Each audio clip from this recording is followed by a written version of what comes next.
네, 이번 시간에는 파트 3 채권 시장 중에서 채권 시장의 분류와 특성 시작해 보도록 하겠습니다. 좀, 네, 중요한 부분 위주로 좀 다뤄보는 게 나을 것 같아요. 시험에 좀 나올 만한 부분 위주로. 먼저 섹션 1은 채권 시장의 구분 및 채권 시장별 규모 변화인데, 이 부분은 그렇게 뭐 중요하게 문제 낼 만한 그런 부분은 아닌 것 같아요.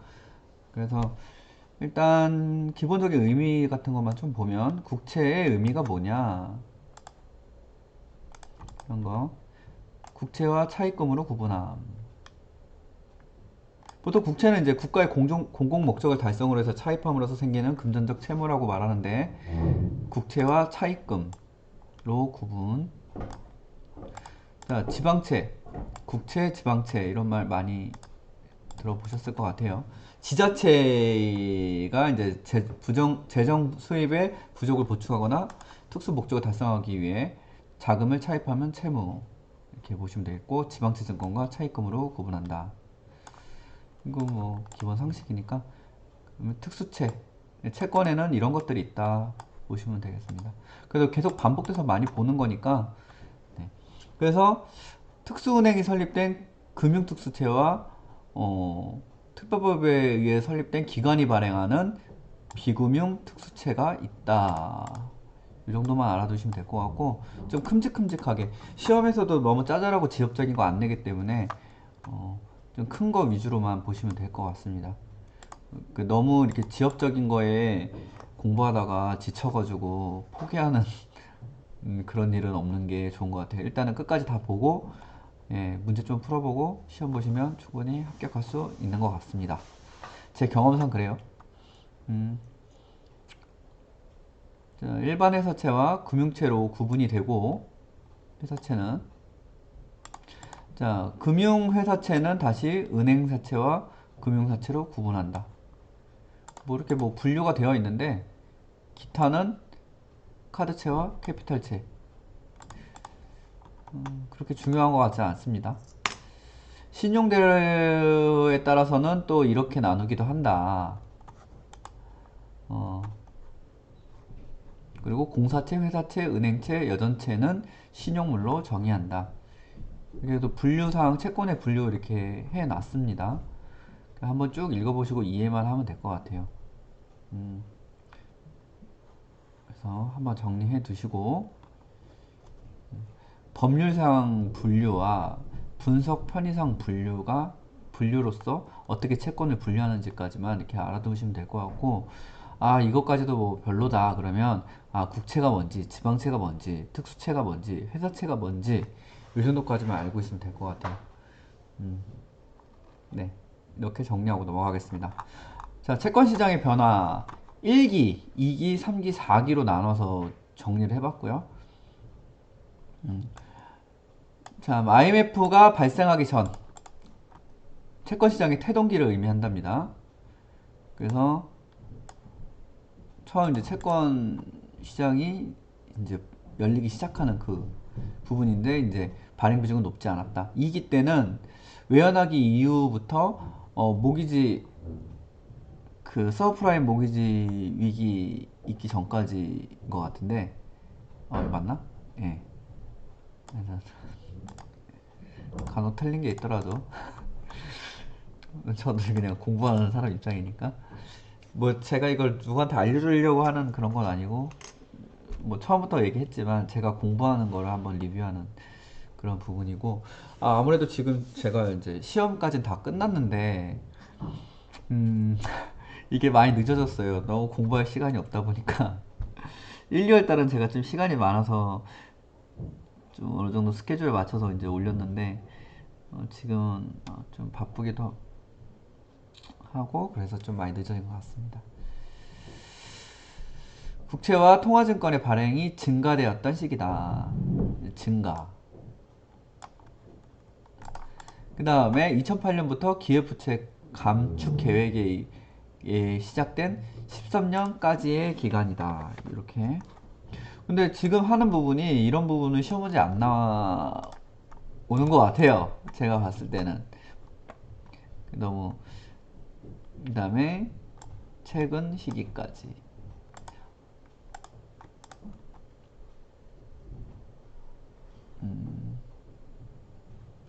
그래서 한번 이거 정리된 부분만 보고 넘어가면 괜찮지 않을까. 아, 공기업의 부채 감축 계획이 있었다, 이렇게 보시면 될 것 같습니다. 신규 발행 규모를 보면 IMF와 글로벌 금융위기 시 통화 안정증권, 좀 약간 위기 때는 통화 안정증권이 증가했다, 이 정도로 보시면 되고, 신규 발행 규모 면에서는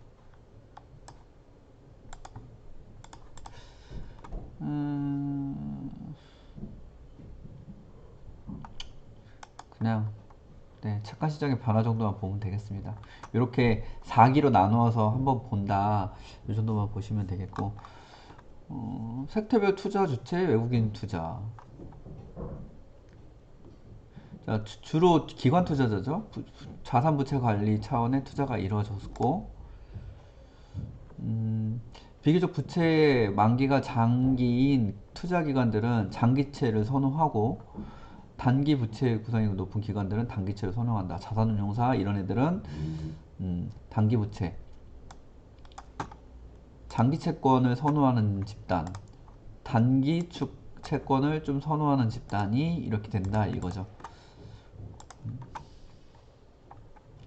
외국인에 대한 그 투자에 대한 거는 좀 이걸로 보시면 될 것 같아요. 이렇게 해가지고 외국인은 어떻게 채권 투자를 해야 하나, 이 정도만 간단하게 보시고, 제가 봤을 때는 여기서 문제 낼 만한 거는 별로 없는 것 같습니다. 그래도 그냥 어차피 공부하는 입장에서는 그냥 한번 보면 될 것 같습니다. 자, 다음 국채.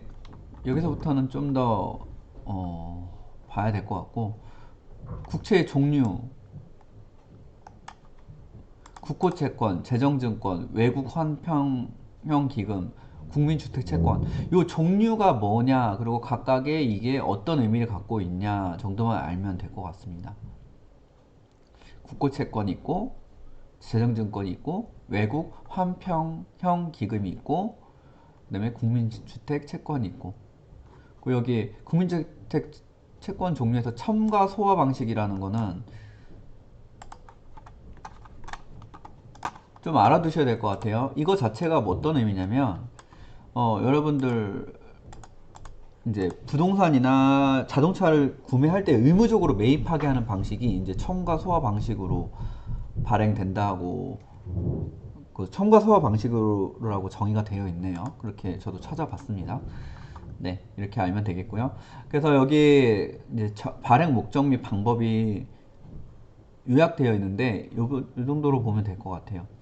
그래서 이 만기 부분이 좀 차이가 많이 나기 때문에 요거 보면 되는데, 다른 건 다 경쟁 입찰 방식이고, 국민주택 채권 1종 2종만 첨가 소화 방식이다. 그리고 만기는 국고채는 3, 5, 10, 20, 30, 50년, 재정증권은 1년 이내, 외국 환평형 기금 채권은 5년, 10년, 20년, 그리고 나머지는 이제 5년, 10년 이렇게 되어 있는데, 이 부분을 이렇게 정리하면 국채에 대해서는 좀 완벽하게 정리가 된 게 아닌가 하는 생각을 하고 있습니다. 발행 방법 및 절차, 이 부분은 별로 중요한 것 같진 않아요. 여기 있는 것들만, 이 가 부분만 좀 자세하게 봐주시면 될 것 같습니다.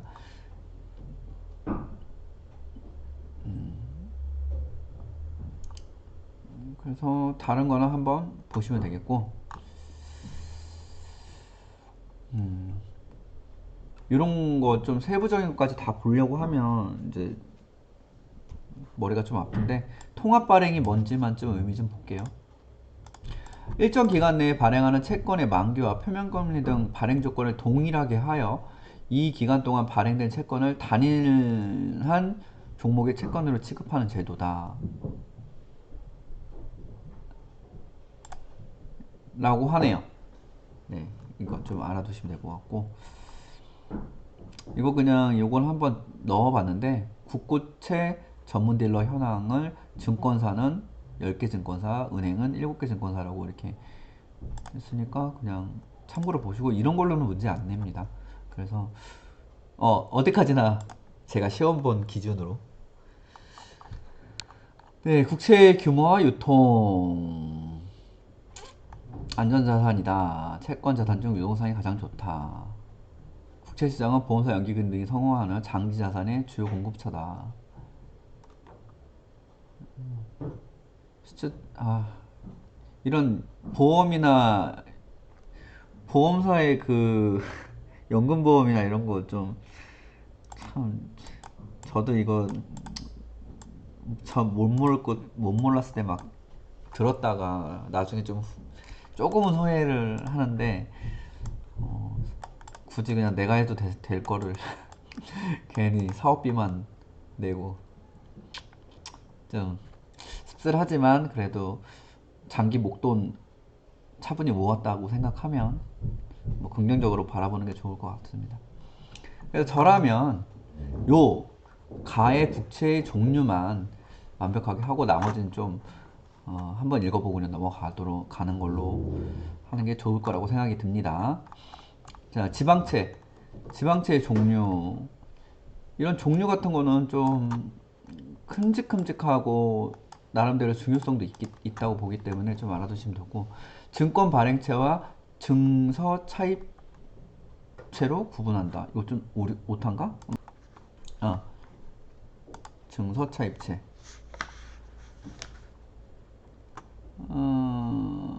지방채로는 도시철도 채권과 지역개발권이 있다. 아무래도 지방채보다는 국채가 좀 발행이 많고 중요하고, 그래서 일단 지방채에 대해서는 도시철도 채권하고 지역개발 채권 정도만 알아두시면 될 것 같습니다. 서울, 대전, 대구, 광주, 대전에서 발행되는 채권이 있고 지자체 발행하는 채권으로, 그 다음에 아무래도 도시 철도가 개통돼서 운영되는 지역 쪽에 좀 있겠죠. 지역 개발의 재원 조달용으로 발행되는 채권이고 만기 5년 일시상환 조건으로 발행을 되고 있다. 이 정도 알아두시면 될 것 같습니다. 지방채의 규모는 거래가 활발하지 않고 발행량도 적고, 아무래도 좀 우리나라 같은 경우는 좀 지방채가 그렇게 신용도가 높지는 않은 것 같아요. 그래서 활발하게 되지는 않고 있습니다. 특수채부터 조금 더 어려워지죠. 뭔가. 근데 이제 특수채의 종류부터 볼게요. 종류와 발행시장, 통화안정증권, 금융특수채, 비금융특수채, 지방공사채, 이런 것들이 특수채의 종류로 들어간다. 이렇게 해가지고 이 통화안정증권이 좀 중요하지 않을까? 좀 중요해 보이긴 하는데, 한국은행이 통화량을 조절하기 위해서 발행한다. 3개월마다 금융시장과 여권, 시중 유동성을 감안하여 금융통화위원회에서 발행 한도를 결정하는 것을 원칙으로 한다. 3개월마다 이런 것만 좀 봐두시면 될 것 같고, 공모 또는 상대 매출 방식으로 발행된다.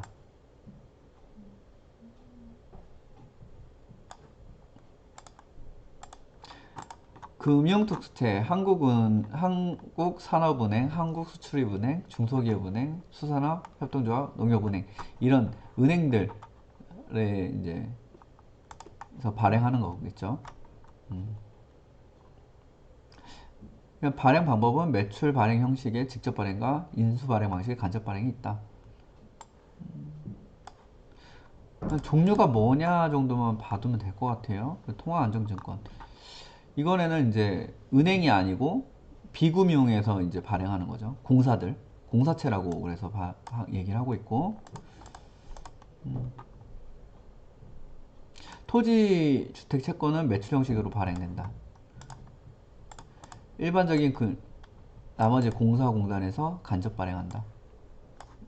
이 정도만 구분해서. 지방 공기업이 발행한 채권, 지방공사채 특수채로 분류한다. 지방 공기업이 발행한 채권이다. 이렇게 해서 총 4가지 정도로만 쭉 특수채를 분류해서 알아두면 될 것 같습니다. 그리고 이제 매출 어떤 식으로 발행이 되는지 정도까지 봐주면 좀 자세하게 특수채에서 보는 게 아닌가 개인적으로 생각을 하고 있습니다. 규모와 유통 이건 그렇게 중요하진 않은 것 같아요.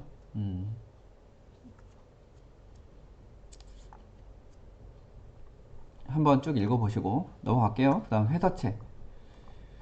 회사채의 종류와 발행시작. 민간기업 경영을 위해 신규 또는 차원 등에 필요한 자금을 조달하기 위해 발행한다. 민간기업에서 발행한다는 거죠.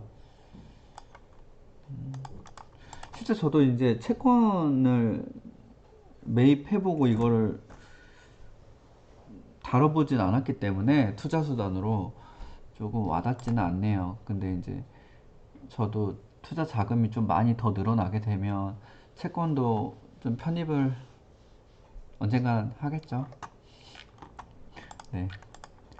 근데 지금은 주식만 매입하는 부분도 돈이 많이 부족하다고 생각하기 때문에 네, 회사채를 공모와 사모는 똑같습니다. 그 전에 하는 부분하고 공모가액이 10억 원 이상인 경우에는 금융위에 증권신고서를 제출한다. 이 부분 알아두시면 되겠고 총액 인수 방식으로 대부분 간접 발행을 이용해서 하고 회사채는 직접 발행하고 간접 발행 계속 반복되는 거지만 발행기업이 금융투자회사를 통하지 않고 직접 발행 사물을 처리해 발행하는 것 이런 거 직접 발행하고 간접 발행은 계속 나오기 때문에 자주 보고 알아두시면 되겠습니다. 간접 발행에는 요 세 가지 방식이 있는 거 잊지 마시고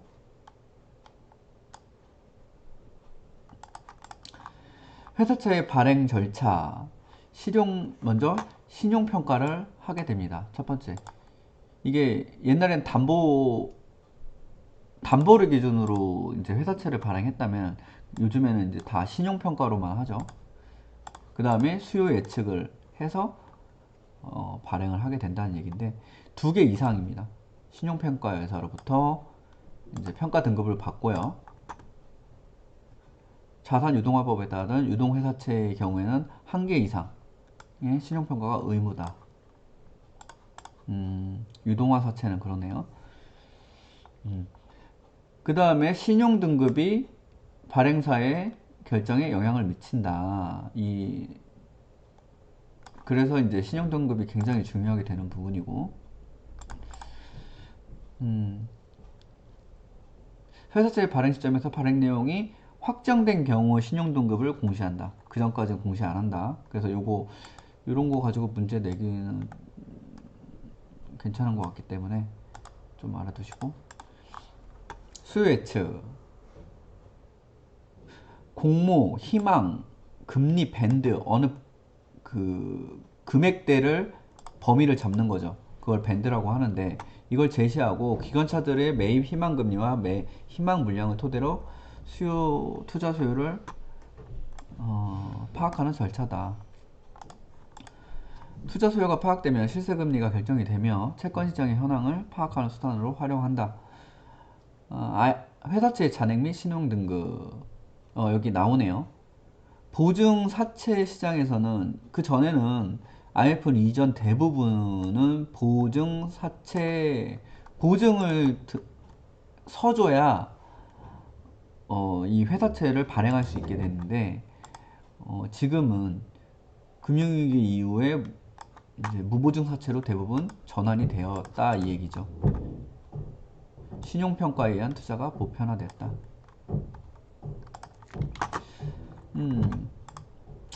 2000년대 초반까지는 BBB 등급의 무보증 사태가 비교적 활발하게 발행되었으나 한번 서브프라임 금융위기에는 이제 회사채가 굉장히 위험이 돼서 위험하다고 인식이 되기 때문에 이제는 굉장히 신용등급이 높은 회사들의 회사채만 이제 발행이 되고 있다 이 정도 거죠.